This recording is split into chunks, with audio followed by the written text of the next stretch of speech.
لیکن امانت داری کا یہ خیال تھا کہ راستے میں کسی کے بھی دل میں یہ خیال نہیں آیا کہ ہم اس کو کھول کے پڑھیں، کہ اللہ کے رسول کی امانت ہے، ہمیں خط لینے کا کہا گیا ہے، پڑھنے کا نہیں کہا۔ واہ واہ واہ واہ واہ واہ۔ خط لے کر رسول اللہ صلی اللہ علیہ وسلم کی خدمت میں پہنچ گئے، آپ نے خط کھولا اور فرمایا حاتب ابن ابی بلتہ کو بلاؤ۔ حاتب ابن ابی بلتہ سمجھ گئے ہو تو پانی پانی ہو گئے۔ سیدنا فاروق اعظم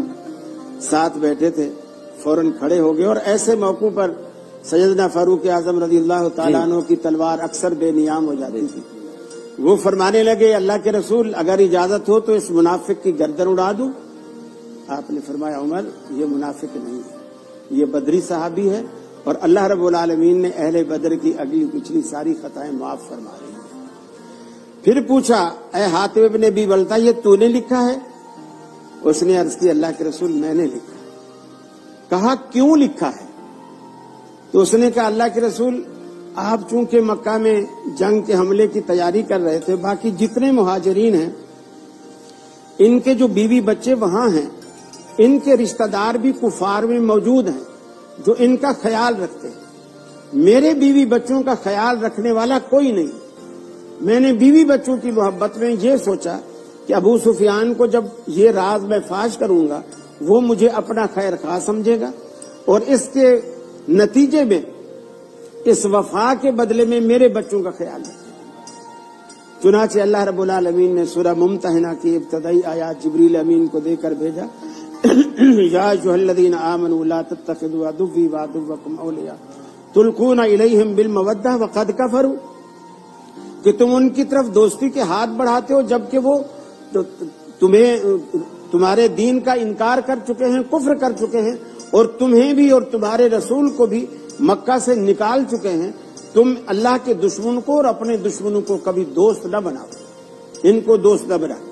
چنانچہ اللہ تبارک و تعالیٰ کے رسول نے حضرت حاتب ابن ابی بلتہ کی بات کو سچا جانا اور فرمایا کہ بلتہ سچ کہتا ہے، اور آپ نے اسے معاف کیا۔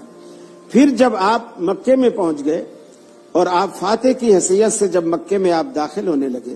صحابہ بیان کرتے آپ نے لوہے کا ایک خود جو فوجی لوگ عموماً پہنتے ہیں جنگ کے دوران، آپ نے وہ سر پہ زیب تن کیا ہوا تھا، آپ نے گیٹ میں داخل ہونے سے پہلے آپ نے اس کو اتارا اور کالا سیاہ رنگ کا امامہ آپ نے زیب تن فرمایا، اونٹنی کے اوپر بیٹھے بیٹھے، اور وہ امامہ سر پہ رکھنے کے بعد آپ نے اونٹنی کے اوپر سجدہ شکر کیا اور مکے کے اندر آپ داخل ہوئے۔ پھر جب آپ بیت اللہ کے قریب گئے اور وہاں تو 360 بت سجے ہوئے تھے، اندر کیا باہر کیا چھت پہ کیا، آپ نے سیدنا علی المرتضیٰ رضی اللہ تعالی عنہ سے کہا کہ آپ میرے کندھے پہ چڑھ جائیں اور ان کو گرائیں، توڑیں ان کو۔ سیدنا علی المرتضیٰ رضی اللہ تعالیٰ عنہ کہتے ہیں اللہ کے رسول یہ تو مجھے تو نہیں اچھا لگ رہا کہ میں آپ کے کندھے مبارک پہ چڑھوں، میں جھکتا ہوں آپ میرے کندھوں پہ چڑھتے ہیں۔ آپ فرماتے علی تو بہت چھوٹا ہے، ایسا نہیں ہو سکتا، آپ چڑھ جائیں۔ چنانچہ حضرت علی رضی اللہ تعالیٰ عنہ اللہ کے رسول کے کندھوں پر جب سوار ہوئے، فرماتے ہیں اللہ نے مجھے وہ بلندی عطا کی تھی، وہ بت تو کیا چیز، اگر کوئی مجھے کہتا نا کہ آسمان کے تارے جھاڑ دے میں وہ بھی جھاڑ دیتا۔ وہ بلندی اللہ رب العالمین نے عطا کی۔ وہ بتوں کو گراتے جاتے تھے اور اللہ کے رسول پڑھتے جاتے تھے جاء الحق وزهق الباطل ان الباطل کان زہوقا، کہ اب حق آ گیا ہے اور باطل دم دبا کر بھاگ رہا ہے، اور باطل تو ہے ہی بھاگنے والا۔ بیت اللہ کو بتوں سے پاک کیا، اور یہ کام اللہ کے رسول نے سیدنا علی المرتضیٰ رضی اللہ تعالی عنہ سے لیا۔ پھر آپ کے ذمہ ایک اور کام بھی سونپا، وہ یہ کہ آپ نے فرمایا علی پھیل جاؤ، پورے علاقے کی گردش کرو، جہاں بھی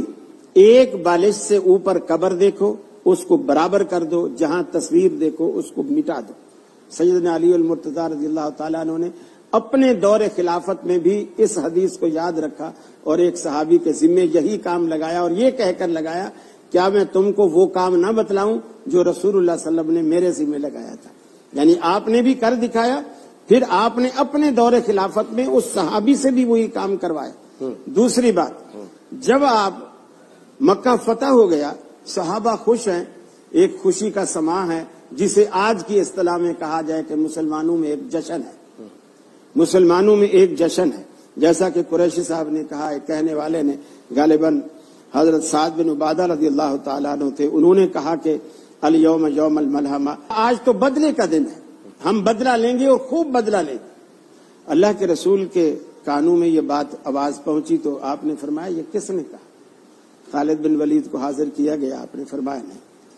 یہ جملہ نہیں، ارے آج تو الیوم یوم المرحمہ، آج تو رحمت کا دن ہے، شفقت کا دن ہے، مہربانی کا دن ہے۔ آج لا تثریب علیکم اليوم، کسی پر کوئی پکڑ دھکڑ نہیں، جس طرح یوسف علیہ السلام نے اپنے قاتل بھائیوں کو پہچاننے کے بعد یہ کہا تھا کہ آج تم پر کوئی گرفت نہیں، تم ڈرو نہیں، میں نے تم کو اللہ کے لیے معاف کر دیا، بالکل اسی طرح معاف۔ چنانچہ صحابہ کہنے لگے اللہ کے رسول آپ ان بدبختوں کے وہ سارے مظالم بھول گئے، انہوں نے کس طرح سمیہ کو 2 اونٹوں کے درمیان باندھ کر 2 لخت کیا تھا، بلال کو دہکتے انگاروں پر لٹا کر ان کو